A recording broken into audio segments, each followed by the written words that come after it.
Welcome everyone to Meet the Masters. I'm here with Master Purnell. Obviously, I'm of course Tim Watson. Good morning, sir. How's it going? Good morning, sir. I am doing excellent, superb, fabulous, sensational, great, awesome, magnificent. Couldn't be better. Awesome. We can't see it where you are right now, but how's the weather? I'm sure it's probably nice where you are. Well, here in San Diego, yes, right now it's about, I don't know, maybe 65 or 66, something like that. It's supposed to get warmer later on in the 70s, so, but it's nice, beautiful day.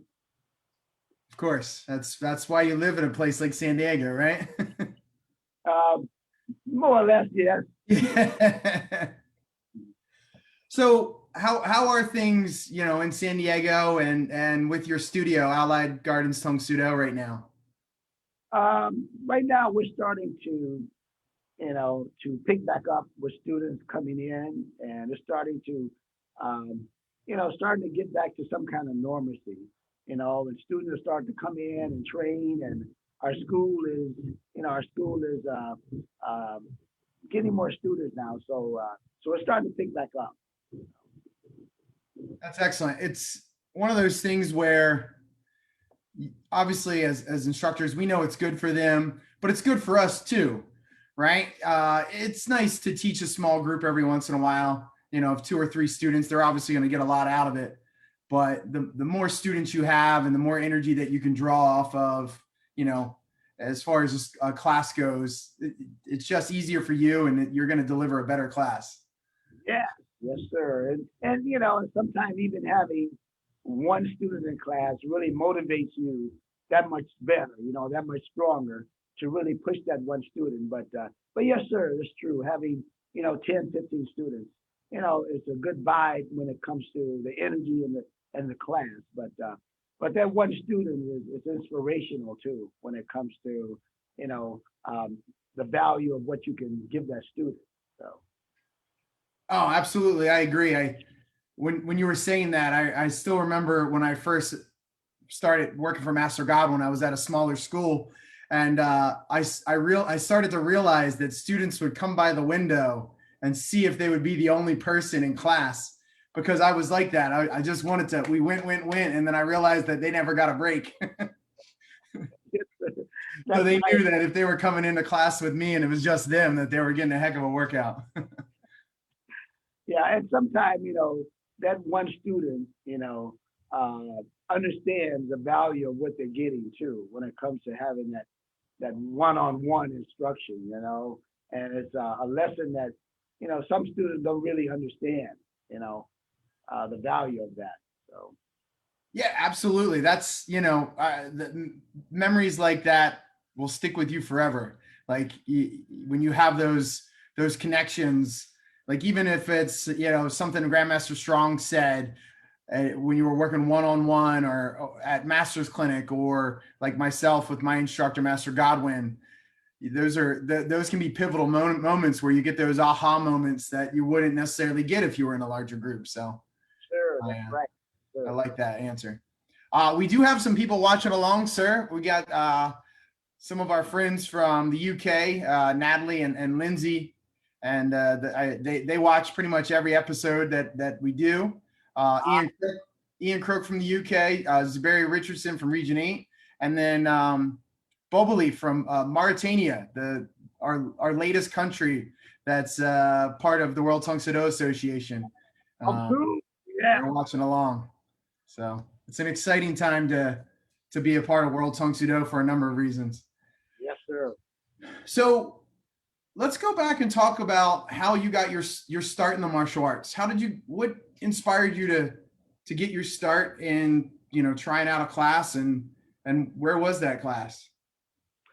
Well, what really inspired me was, growing up, we watched TV, we watched the Green Hornet, and that was back in the day of Bruce Lee, and nobody knows Kato.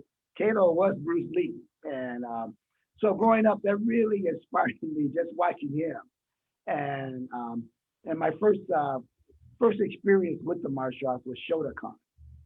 Shotokan was they were teaching that at the YMCA, and I worked at the YMCA at the age of 14, volunteering 15, and there was a class there, and so I saw this instructor, teaching a class, and I went in, and that was my first start, the Shotokan martial arts, a very hard Japanese style, with power and rigid stances and technique, but mentally, powerful when it comes to your strike. So that was my first start, and I stayed, I took that class for a year, and but it, that was the bridge to me really wanting to learn martial arts, and from that start, I realized this was something I wanted to do. I wanted to, at the age of 15 or 16, I knew I wanted to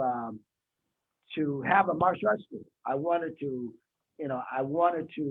have my own martial arts school and work with kids and train and have that dream, because that was a dream of mine at that age, to own my own karate school, so it's kids and help them, and that's kind of like how I got started.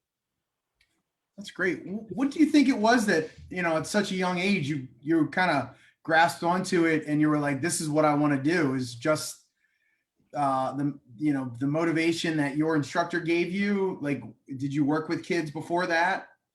Yeah, working at the YMCA, I was volunteering my time, helping with coordinating different, different things in the school system. We help coordinate different clubs. Okay. Helping the kids, after school programs, that kind of thing. So working at the YMCA, that really inspired me to work with kids, to help them with going through situations and try to inspire them to do better in life. And so taking martial arts, and seeing how it developed my discipline, seeing how it developed my focus, that's the kind of thing that really helped me, over the hard times sometimes, and Sure. it was a small town where I grew up at, Benton Harbor, Michigan, but it really, the YMCA there embraced the community and embraced the kids, and we tried to help them, develop leadership skills and to develop that kind of confidence in themselves to do better in life as they went along. So that was my stepping stone to to really cultivating that into the martial arts and finding that discipline, because that helped me a lot. Shotokan, the discipline it had, and you needed that concentration in order to really focus. So that kind of helped me to look at the kids and find that in them. Gotcha. So you get your start in Michigan. How do you find your way to California and Tong Sudo? Well, I kind of came out to California for, vacation sort of, and ended up, finding a job and, in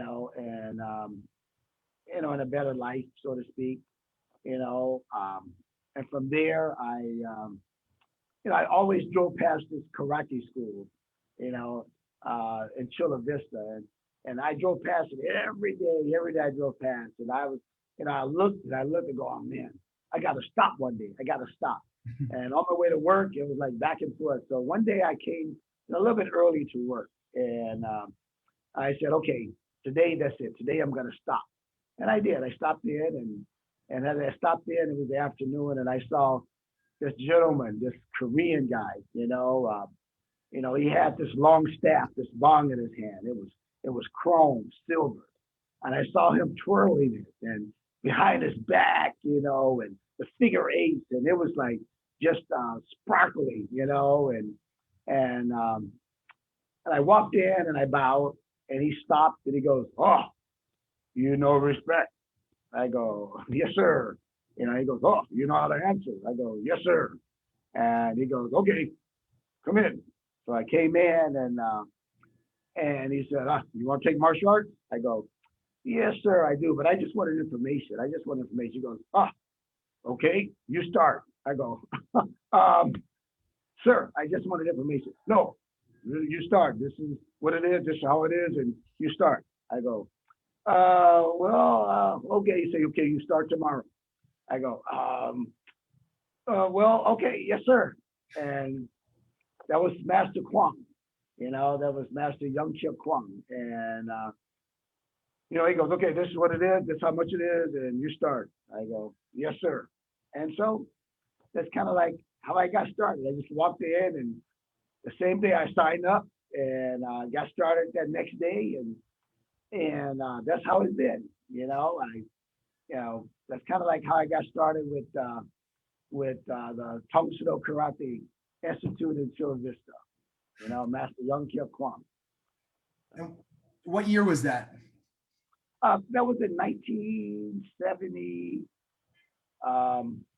77, 78, around then, because I had just came out to California then. And so it was around 77, 78 when I walked into the dojo, and there he is, so. Now, I never got a chance to train with him, but I've heard many stories about him and his brother through Master Godwin. What was it like training under him for those years?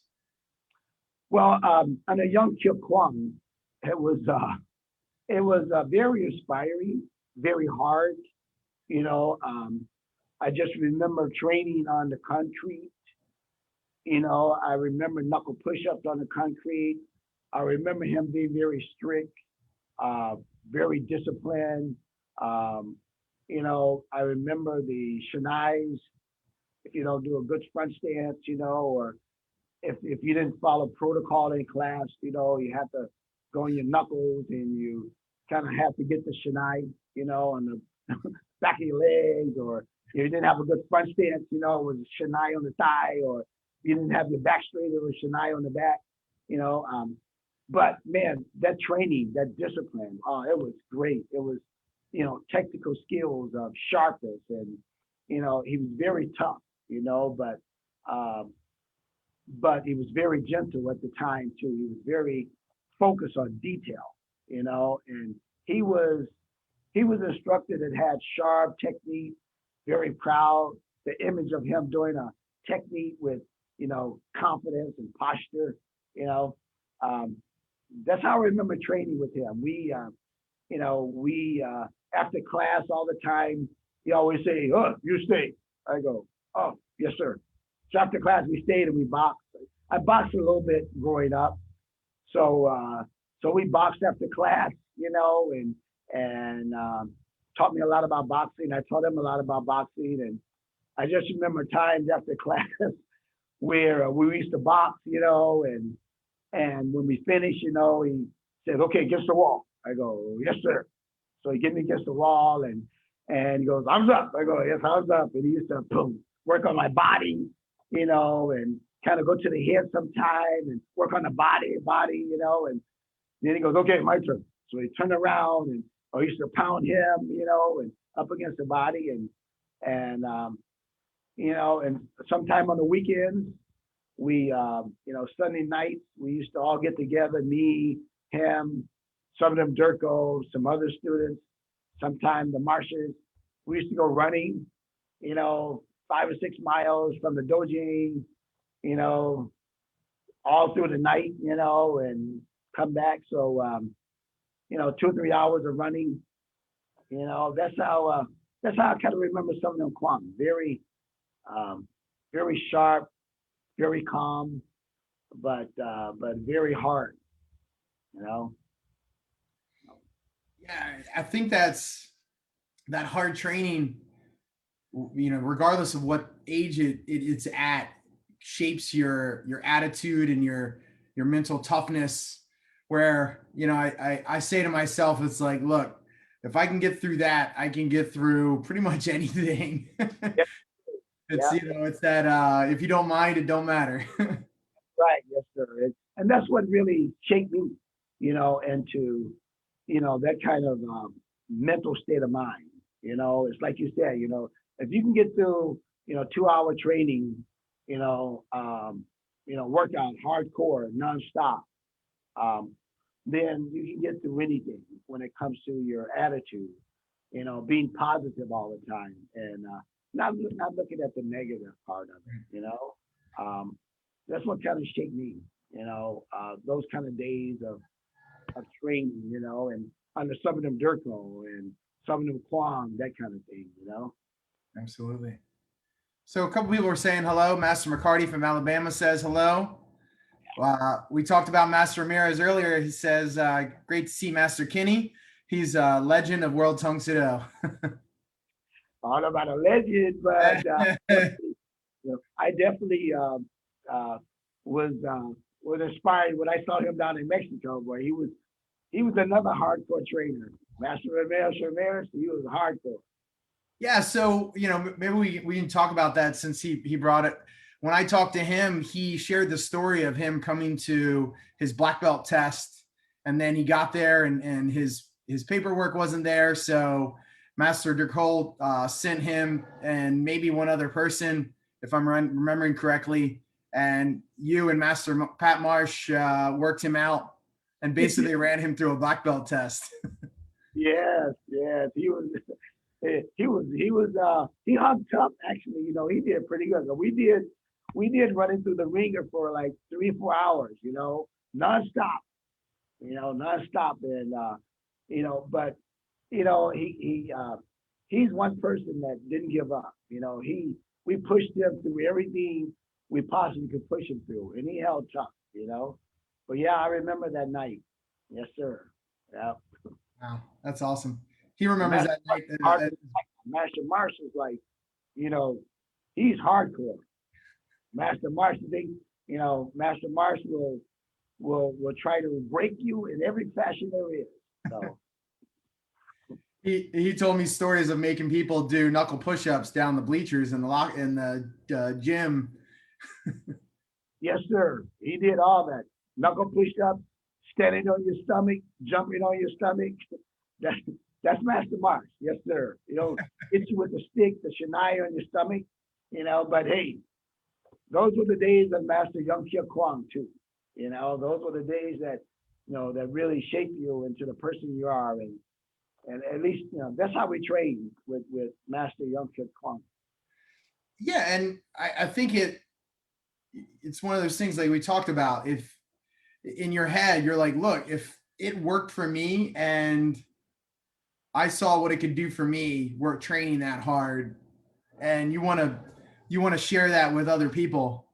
And some people can hang with that, and obviously some people can't. Yes, sir. Yeah. Nowadays we're not able to do that. So. Yeah. Yeah. A select few will hang out to do that, but not the masses. Yeah. Yes, sir. With especially with the nowadays how we train, so we have to, water it down a little bit when it comes to the hardcore training, I mean, we still work out hard, we still push ourselves, but certain things we don't do in karate class that we used to do in kind of the old traditional way, Right. I think some of the things that, they did, they started to realize that, it's the train smarter, not harder philosophy. Yes, sir. Yeah. Yeah. And some of the things that, result in lawsuits. So, you don't want to do that nowadays. So, Right. So you're training with Master Kwan.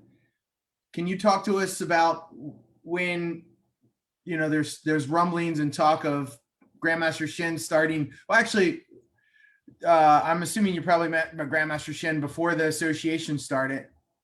yes, To maybe talk about your first impressions of Grandmaster Shin, and then some stories leading up to the start of the association. well, the first time I met Quang Shin was when we had a test down in Chula Vista. Master, Quang Shin, right now he's Quang Shin Kwang, Quang Shin Young Kip Kwang. Okay. But back then, Master Kwang, he brought in Quang Shin that was when we was Muda Kwan, under Muda Kwan, and he brought in Quenching them Shin at the time, and we was all getting ready to test, and and some of them Dercole, he was the one of the senior instructors there down in Chula Vista at that time. And so the first time I met him, he came in and he had on a suit, and it was all looking, and it was like when he walked in and we all bowed, and I just remember him standing up in front, and and I remember we was all doing singing Young Yobu, but at the time it was Kito Young Yobu, and I was I think at the time I was a Sumdum or a Edan, I think at the Edan at the time, and we were doing Kito Young Yobu, and I messed up, I messed up doing Kito Young Yobu or Edan, and he looked at me and he went. And he shook his head. It's like, oh man, I messed up, And so I just remember really being embarrassed about that, And but he kind of looked at me and just kind of did that, that mannerism, and but that was the first time I ever met, really saw Quenching them. Quenching them Shin at the time, and so after that, there was so many times that we went down to Mexico, and we was all together, and we that's kind of like how I got to know him, with him coming to Chula Vista, California, quite a few times, and traveling to Mexico and Argentina, things like that. So I got to know him very well when it comes to my first impression of him. Gotcha. Now correct me if I'm wrong, those trips to Mexico were bus trips? Oh yeah, lots of bus trips with a small bus, and no air conditioning, Oh, man. And long 2-hour journeys, back in the back roads of Mexico, Mazatlan, Culiacan, Sinaloa, those kind of bus trips where, the roads are here and the cliff is way over there, and there's no barriers in between, no street lights, and so memorable, trips of up on the bus, and trying to keep my mind focused, and lots of singing, lots of Tongsito anthems, that kind of thing. So I just got another message. It says, "Who is that fossil?" Gee, I wonder who that could be. wait a minute, I think that sounds like Master Marsh. Yeah, Hey, same kind of fossil that you are, that's right. Takes one to know one, right? Yes, sir. That's right. But he's a little bit more in the older era of fossil. Gotcha. He's an older era than you. Got it. Let the record show. That's right. So do you remember, or can you tell some memories of when you got the chance to go to the charter convention for World Tung Sido?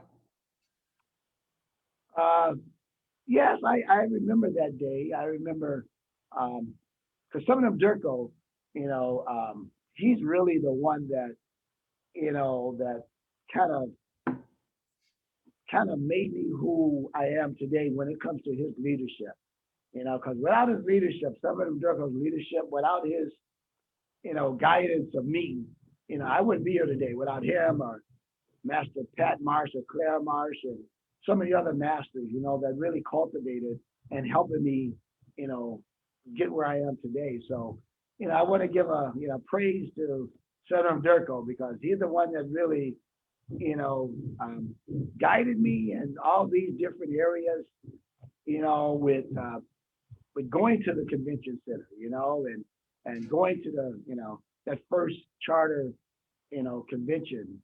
And I remember going there and not really understanding the whole value of what this really meant. I really didn't understand at the time.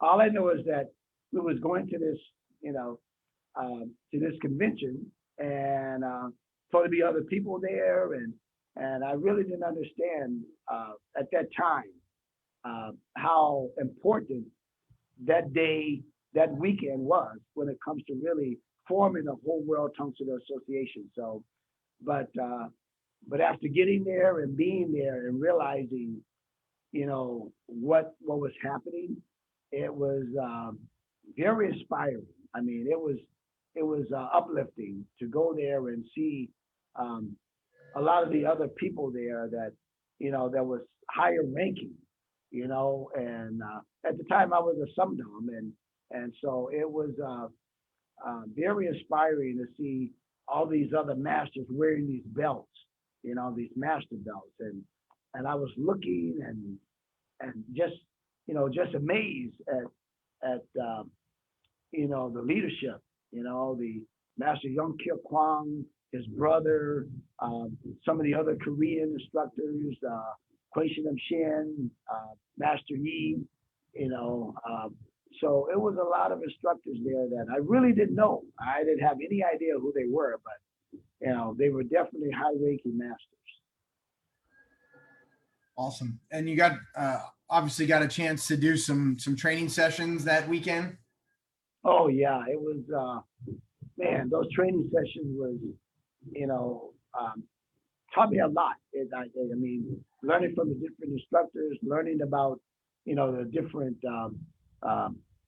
experiences of what they went through and talking to them, but just overall learning hyungs, the forms, the details, what the other masters had, was giving to you, when it comes to their technique. So, so being there, it was a great experience, and going through that weekend, man, I came out just inspired to just keep on training, keep on working out, giving back, So at that point, you're talking about giving back. Where were you? Were you teaching at that point? And where, if so, where were you teaching? At the time, I was teaching with Master Dercole Okay. down in Chula Vista, helping him in Chula Vista, Mira Mesa, because there was two dojins, and so Master Dercole, he kind of took over the dojin from Young Kil Kwang, and the one in Mira Mesa, there was another martial arts school there. So so he took over that one, and I was helping him teach, at those locations, and he he had a lot of confidence in me to to help and to keep the dojo going. So I taught in the afternoons and he taught in the evenings, and that helped mold me to be a better teacher, to help when it comes to leadership. So he definitely, I have to say, Master Dercole was definitely the one that that really helped me find myself when it comes to my confidence in teaching. So we, that's how I kind of got my experience, and we helped each other, when it comes to the schools. Gotcha. In that time frame, were you doing any competition? Yeah, we did a couple of competitions. We really wasn't a tournament oriented school, but some of them Kwang, he went to some tournaments up in LA, when it comes to the Battle of LA. Sometime we went to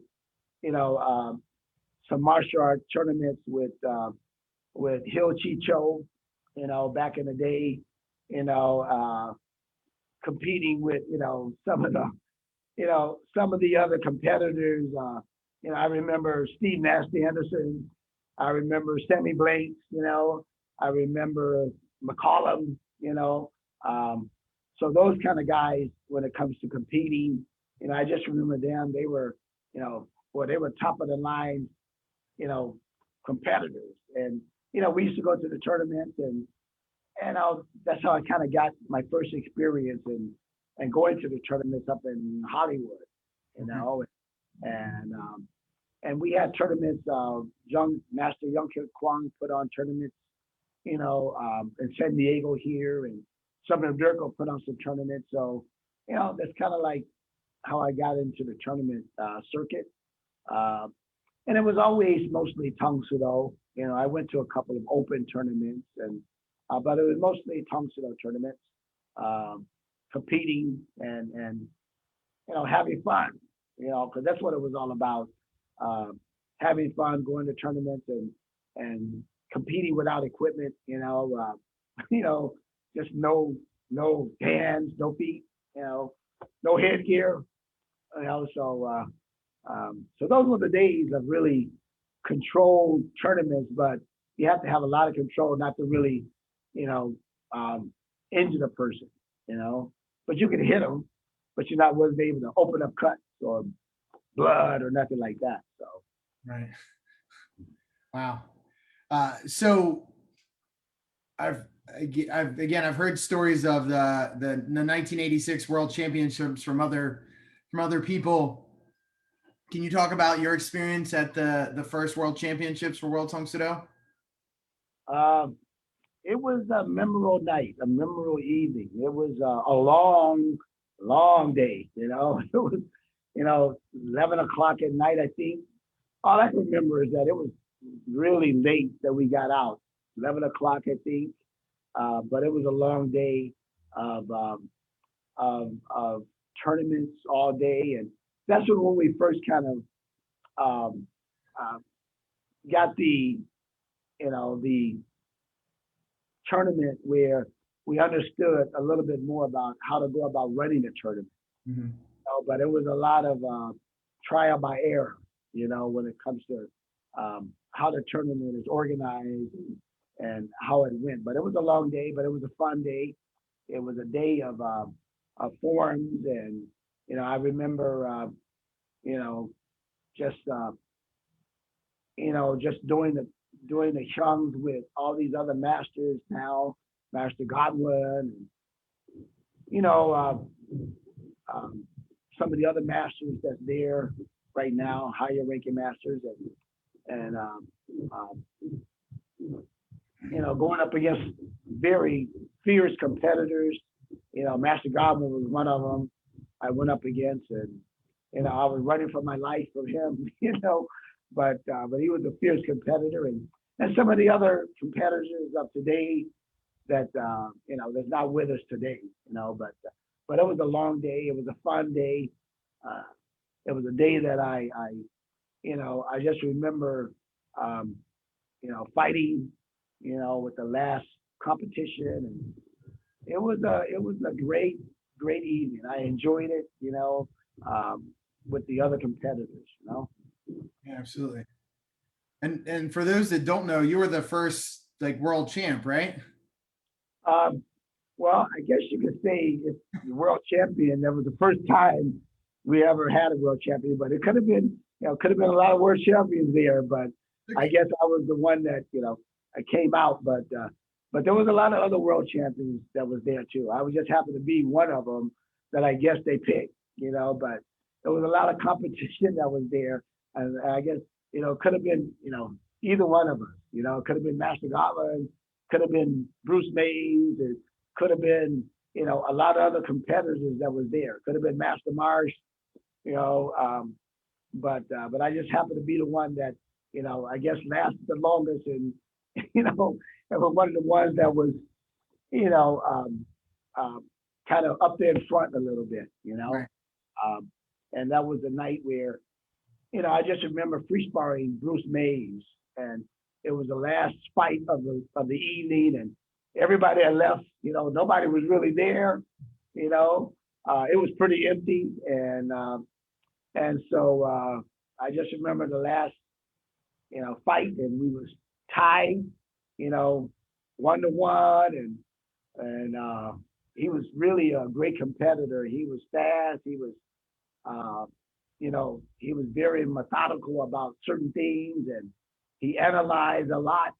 Bruce Mays, he was a great competitor. He was one of Master Kali's top fighters. You know, him and his son Dercole, but they was top fighters. And Bruce Mays was one of the ones that really was top fighter, and I happened to be up against him, and so I happened to get in a technique that was, you know, think of lucky technique, where I really didn't think, you know, I was like hit him in the head, and you know, got the technique, and he hit me upside the head, and so I happened to get him first before he got me. So it was a technique where I got lucky, and boom, that was it. You know, I got the point, and I guess that's where I won the champion. You know, but it was a honorable evening, and I, you know, very humbling, you know, evening to receive something like that. You know. Absolutely. You're very modest, sir. I appreciate your modesty. But honestly, with competitions like that, when you're fighting guys who are so good, I tell this to students and to, you know, training partners all the time. You know, it's razor thin. You know, especially when you're calling point sparring. You know, you could have the better technique, but if the guy before, you know, landed before you, he gets the point. Sure, yeah. So, That's true. That is so true. Yeah. So, you know, like you said, everyone at that level, especially if you're fighting for first, had a good night. They had a good night, and you know, you were the guy that was on top that night, and I'm sure you went to other tournaments where it was the other way around. Oh, yeah, lots of time. Time where it was the other way around, where you know, I got clobbered. I remember one time I went to a tournament, and this was up in Hollywood, and I think it was you know, I think it was McCollum, Ray McCollum, I think, and I just won, you know, the one match, and I think I fought him, and it was like 3 roundhouse kicks. Bow, 1, bow, 2, bow, 3, and that was it. You know, I didn't even get a chance to, you know, to blink, you know, because he was so good. And like, roundhouse kick, blah, blah, blah, hook kick, blah, blah, roundhouse kick, boom. And I was out. Just 3 points, boom, boom, boom, boom, blank, that was it.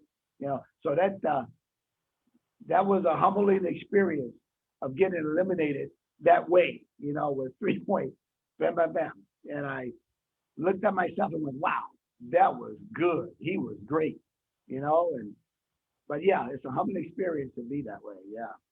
Yeah, I mean, honestly, that's all you can do is not beat yourself up, and just, you know, you're like, man, he was the better man that day. This is all it is. You look at yourself and you try to learn from an experience, and I did. I learned from the experience. I run. I learned to run because Master Godwin was like that. Master Godwin's roundhouse kick. It was quick, it was fast, it was high, and he'll check you and fake you, and then pow, roundhouse kick. So I learned to run. So, and he was that way. His roundhouse kicks was awesome, you know? Yeah. Well, it's a valuable lesson, you know, for people to, I say that to students all the time. You can't hang out in the red zone. Like, if you know someone who's a great fighter, you got to keep moving. A target that's not moving is easier to hit. That's right. Yes, sir. So I got a couple people saying hi. Master Miguel Soto says hello, sir. Just finished our beach class. Ah, yes. I'm representing today, Miguel. Got my mass martial arts mug today. Master Soto, he was a little kid when he started. That's right. 8, 9 years old is when he started out at Chula Vista with him and, you know, Master Dercole and myself. We trained him, and boy, look at him today. Man, that's amazing. You know? Yeah. Yep, absolutely. Excellent martial artist. Master Mukherjee from Texas says hello. Tell him, Tung Su, he's also inspiring because he's out there, you know, I see him doing weight sometime, and man, you know, he's got a very good regimen of training, you know. So I see him. Yeah, he keeps it in shape. Here's a question. George Berardi and Debbie say, afternoon, sir. Master Purnell, the master of Tung Sudo Champagne. That's right. The champagne of Tung Sudo. When you sweat, that's your champagne. Yes, sir. The champagne of Tung Sudo. When you walk out that dojo and you ring out your doba, that's champagne of Tung Sudo. All right. That's a good one. Sure. I'm guessing that was a quip from Master's Clinic, maybe. Yes, sir. That's right. That's that's what I always tell my students is, when you can go out the dojo and you can ring out your doba, that's the champagne that you have when it comes to Tung Sudo. That's the sweat of what you aspire, when it comes to leaving that dojo. That's great. So, we were in 1986 at the World Championships and talking about tournaments. When did you eventually go to Master's Clinic yourself? There's, I'm testing you on your dates and your years. Not only dates, years, but I just remember going to the first Master's Clinic in Florida. Master Dercole, another, like I said, he's the one that really inspired me and kept me going.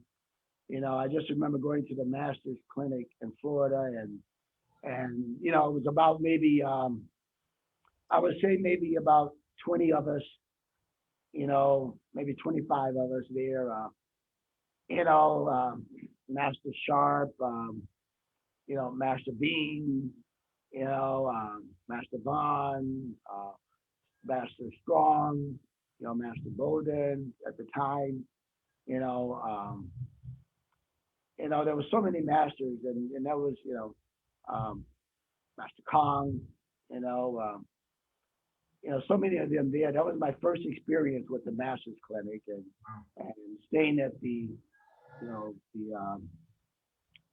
staying at the monastery, and eating fish and rice all day, but eggs, but that was my first experience, and it was with Crenshaw and Shin at the time, and us walking out across the bridge and training in this beautiful,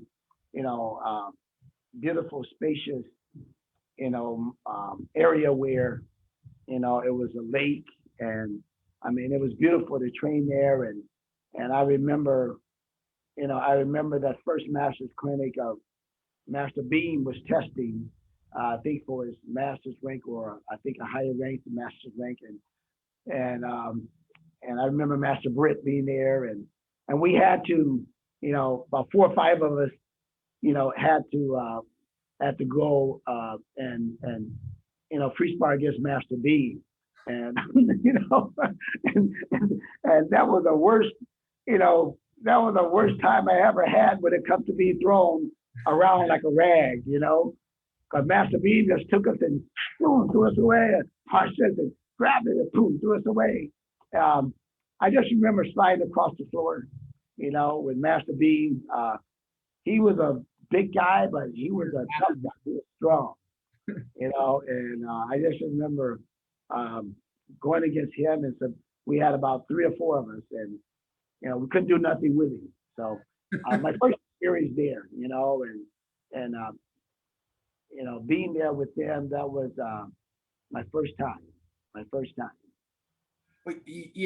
Some of the names you mentioned, it's just legends of Tung Sudo, like you said, like Master Britt and Master Beam, Master Vaughn, Master Khan, Master Sharp. Just, I mean, the talk about people to look up to and share and experience, Master Strong and Master Bodwin. And it's also great to see that so many of them are still around. Obviously, some of them have passed or moved on from the association, but that's just, they're the ones that have really inspired me.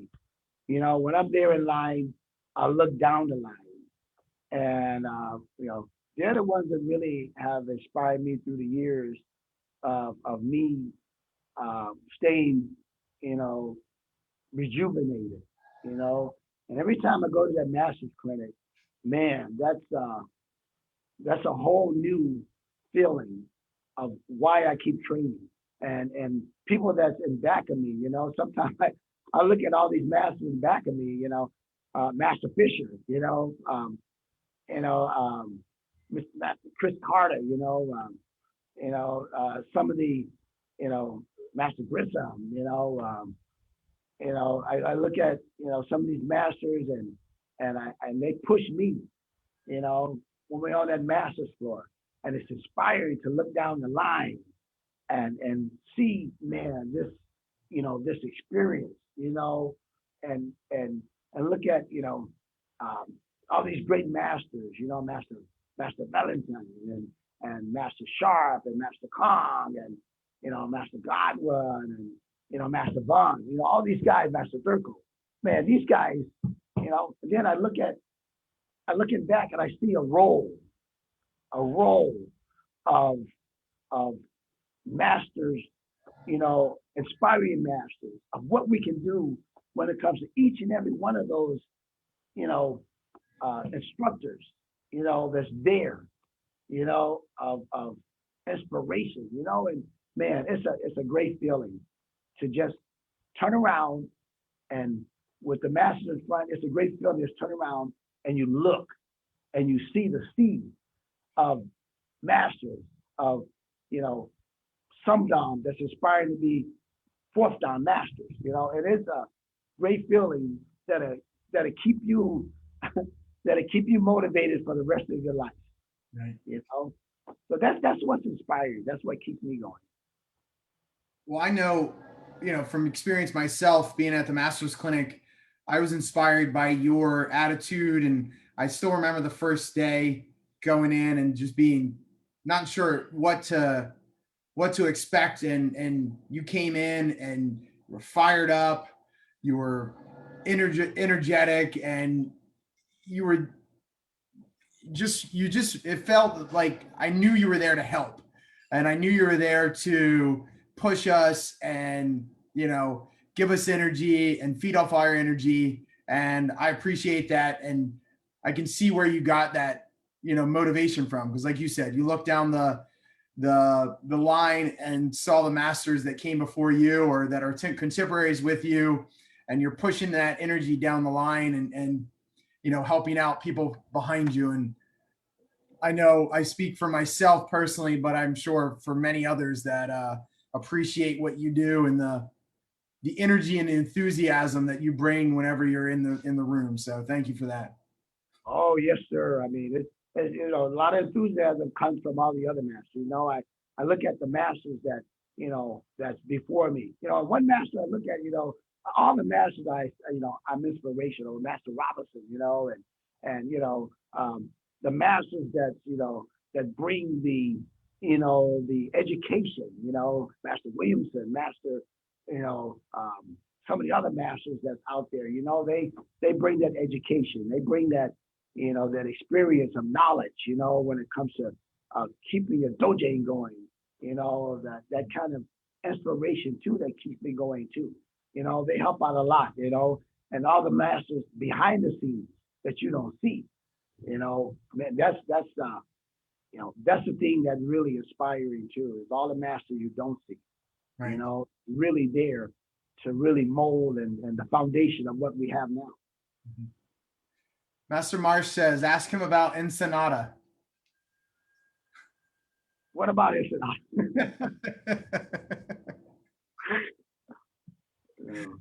Moving along. He also said, ask him about Clarence Lucky Ellison. Oh, yes, sir.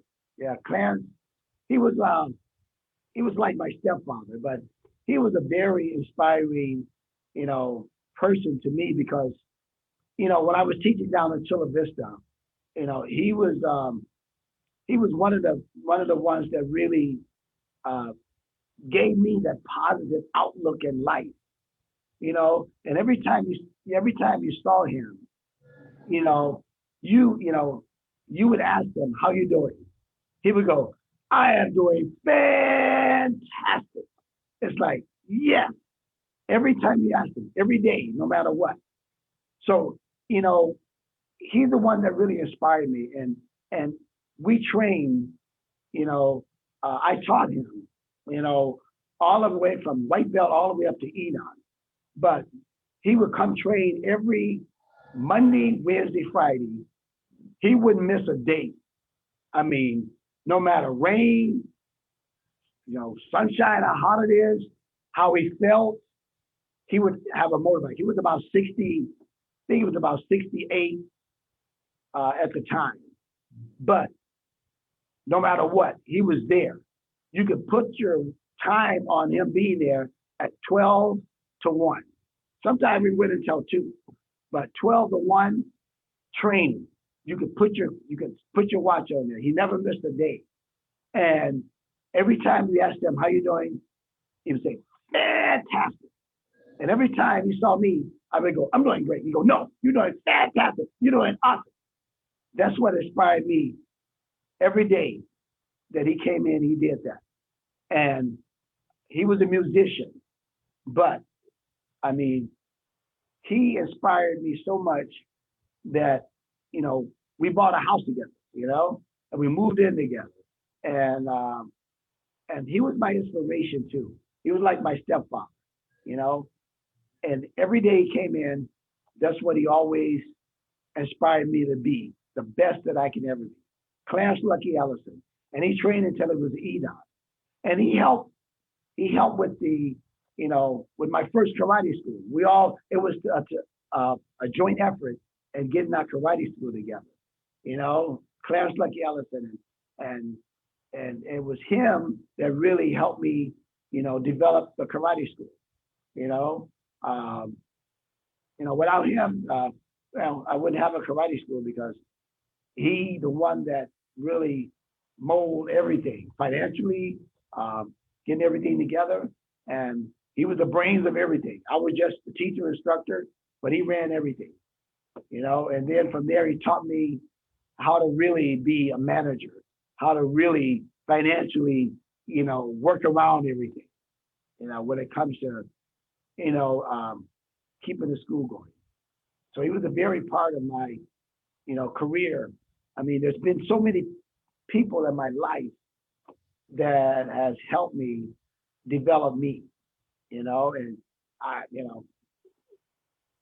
so many people, the Marshes, some of them Dercole, Lucky, there's one other master, Eric King, he's another one, one of my students, that was very inspirational too, in my life. And without them, I wouldn't be where I am today,